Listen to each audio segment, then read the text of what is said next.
Ahoy mga ka-T-shirt! It's me again, Mike V, your T-shirt guy, to give you personal development topics in IT and tech stuff. So today, we will have a very special unboxing, the mystery box of PoundIt, Christmas edition. Kung interesado ka sa topic na to or sa unboxing na to, please stay tuned mga ka-T-shirt.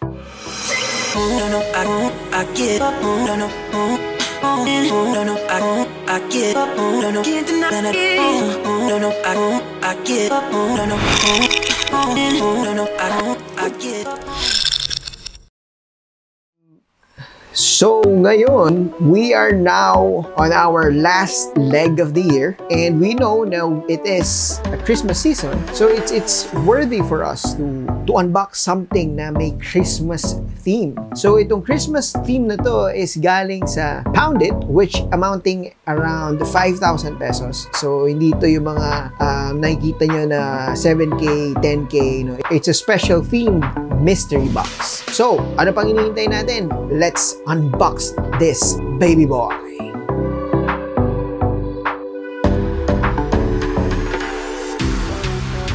So medyo mahirap siyang buksan.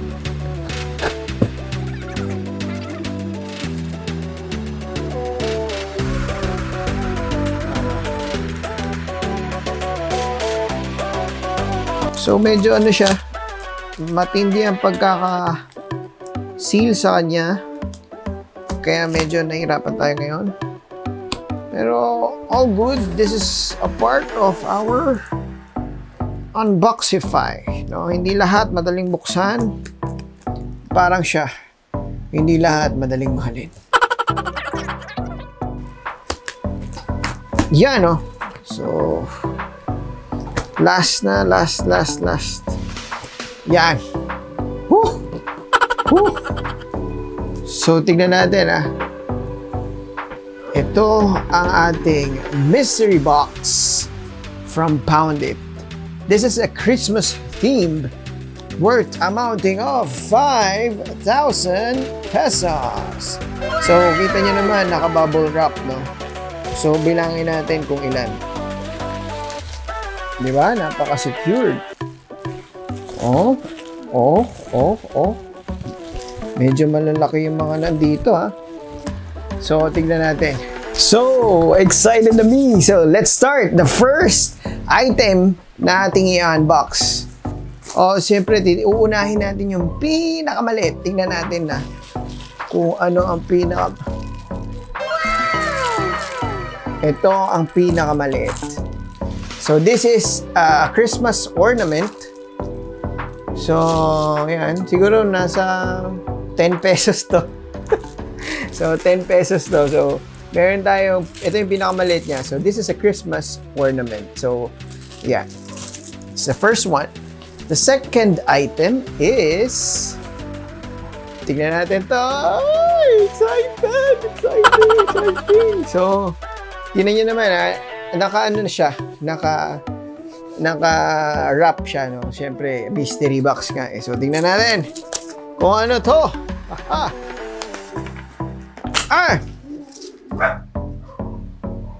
So, the first one is, it's a Habit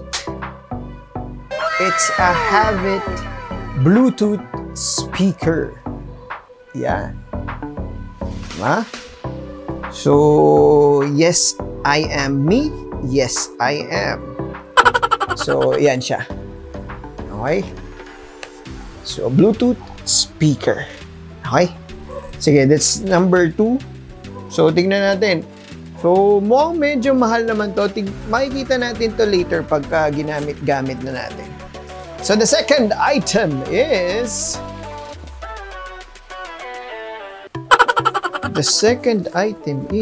Bakit ito wala? The third item is...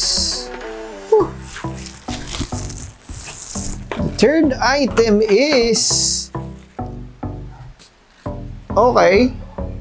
So, meron tayong power cord. So, itong power cord na to is USB-A. So, hindi siya Type-C, no? It's a USB-A. So, yan. Nasa around mga Nasa around 200 pesos siguro to. 200 pesos. Ayan. 200 pesos siguro. Okay. So, I can take that. So, meron tayong Bluetooth speaker and a USB-A cord. So, ito na yung... So, next is... So, meron na lang tayong dalawa. Yeah. Mukhang alam nyo na to.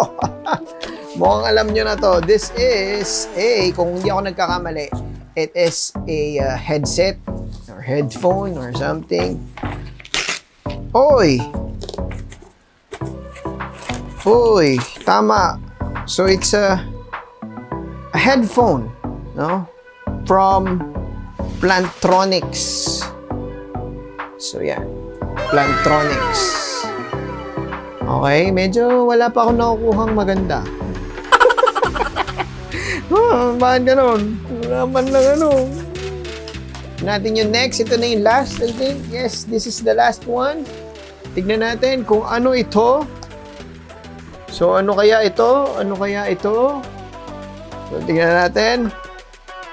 Hop! Siyempre, hindi ko muna titingnan. Sisipatan ko muna, di ba?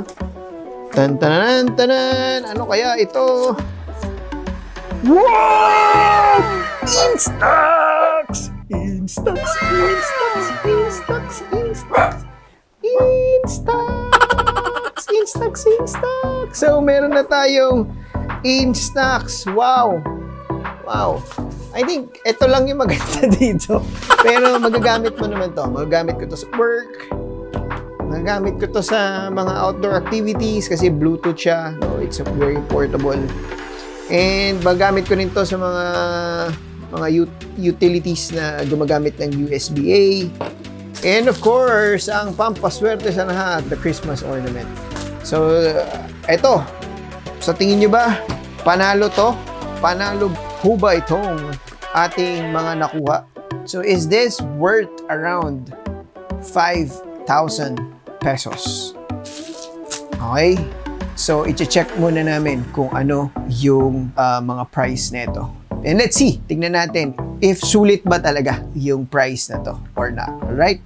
Okay, so meron tayong Instax Mini 7S. No? So, itong Instax Mini 7S is amounting around 2,000 to 3,000 pesos kung kasama itong mga films. No? Then, itong call center headset. This is amounting around 1,290, mga 1,300, mga ganyan. So yan. So, this is the Plantatronics. Tama ba? Plantronics lang pala. Plantronics 345 headset. Stereo headset. No? Ayan. Then, itong Bluetooth speaker ng Habit. So, yan. Bluetooth speaker ng Habit is amounting around 1,264. Mga 1,270. So, yan yung price niya. And then, itong geekery cord na micro USB or Type A is amounting around 699 to 700 pesos. So, yan. And we have the ornament. The magic ornament amounting around 10 to 15 pesos. So, all in all, mga 6,300 yung amount nito.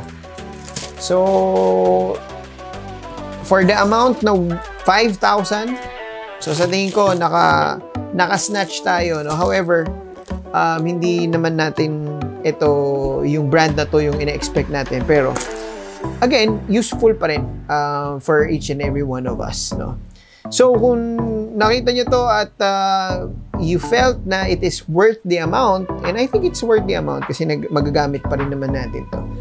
But you can have your own Christmas theme mystery box, no? Tignan nyo na lang yung link sa baba, no? It's PoundIt.com. So, nandun yung link. Ilalagay ko na lang later. So, kung nagustuhan nyo tong topic na to, please like, share, and subscribe para sa isa na naman nating T-shirt guy vlogs. So, keep safe everyone para sa holiday season. and yung mga proper precautionary measures ng IATF. So please follow pa rin yung mga guidelines na yun para lahat tayo, we are all safe during this time. Alright, see you next week to another T-shirt guy vlog.